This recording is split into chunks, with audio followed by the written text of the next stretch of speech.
Hey guys, so this one's going to be a little bit more serious. I'm at work, so that's nice now.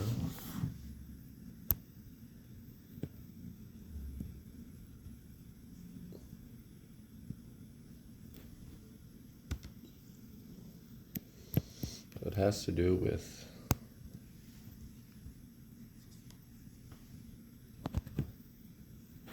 a message I wrote with regards to what's happening in Israel. And for the economists out there, you will see what I'm talking about. So the title of of my little composition um, is called Game Theory and Domestic Terror: How to Prevent a Future Attack from Canada. The tone, and this is from an email I sent to the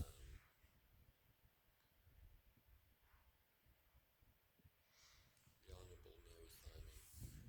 Now, the initial tone of the email was very strong, but it was not directed at this fine lady. It is aimed at the Prime Minister and some of his members of cabinet. So I will try to read this in my soothing HR voice, because I know that you can't show any emotion at work, eh? So our game has two players, an attacker and a defender. And I also put in red, any who read this would be wise to pay close attention. You may have seen A Beautiful Mind with Russell Crowe. It's based on economist John Nash. And I will draw on game theory to show exactly how a leader needs and should respond to terror. Let's recap. There are two players in our game. For those that takes them a little while to, an attacker and a defender. Those are the two players. The defender, he may be tough or weak. Thus far, the stance of the Canadian government has been and continues to be soft and weak, and I'm honestly a little bit embarrassed to be associated with such a classless and divisive entity. See, when you read stuff in a nice, calm, soothing voice? In a drama class, there are no adverse implications to a weak response from a government leader, Justin. But in the real world, Justin, the implication can be deadly and of a cosmic scale. I've seen the course we are on at the moment play out to the end, and it is not pretty. The terror alone would probably drive most, if not all of you, completely mad. That's how dreadful and terrifying it is. And this is why I'm intervening. Follow my suggestions, and the unnecessary suffering will be kept at a minimum. Fail to act, and it will be at your own peril. Let's presume that the potential attackers in Canada, and there are many, assumed around October 6th that the probability of the defender, Canada, being tough was 50%. That's for the sake of simplicity.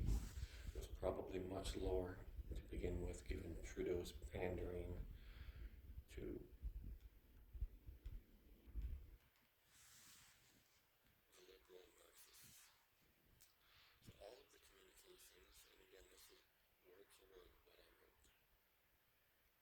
and I work for the government of Canada. All of the communications I've seen from the Premier's office on the issue of the Hamas terrorist attacks have been soft. As such, the enemy's perception of Canada has been altered, and not for the better. And if I were a betting person, I would say that that original 50% probability of being tough is now probably closer to 10% in the attacker's eyes. And I can guarantee that the plans of Hamas have advanced as a result. Am I getting your attention yet? And not just in Canada, but in every Western country where there are large demonstrations against Israel.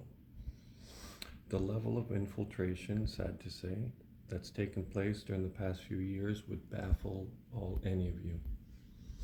And I am also here to tell you that the globalist thugs at the World Economic Forum, who have been puppeting at least 3 of Canada's senior officials, Justin Trudeau, Chrystia Freeland, and Stephen Guilbeault, are well aware of the effects that soft leaders have on their country and its citizens. But my question is this: is there not one senior official out there that has spelled out the dynamics of these types of real-world moral hazard problems?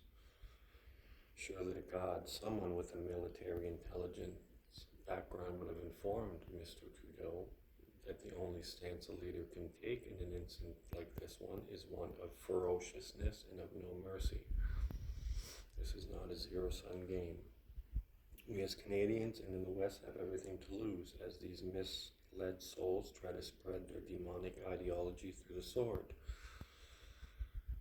Do I even need to draw out a decision tree for a game of signaling toughness? And this comes from the heart. I am dumbfounded that this has to come from me, a lowly public servant. I am beyond exhausted and have other fish to fry at the moment. We have a resident expert in game theory right here in Fredericton at UNB. I'll use his name. His doctor is Ted McDonald, but he will never make you call him doctor. Not only is he a tinfoil cat, but he has another thing. Fun. He was one of my teachers when I was doing my master's degree. So, to recap, the key is in the signals you send. Once the attacker perceives a signal of strength, he will run and hide. These terrorists, CBC, these terrorists,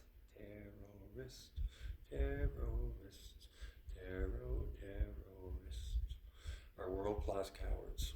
And if Justin does not have the intestinal fortitude to play the role of a strong leader, find someone who does. And what's funny about this is I'm sitting in a government building. Find someone who does. And as for the CBC, I will scream the word terrorist so loud that it sends such a strong wind throughout that organization that it crumbles to the ground. And at that point, I will build it back up. And a reminder to you, Mary, that the tone of this message is not directed at you. You seem like a very pleasant lady. And I simply needed to go to the top. So feel free to circulate as you wish. The email says Happy Monday, Merry Christmas. So it's Happy Tuesday, Happy New Year.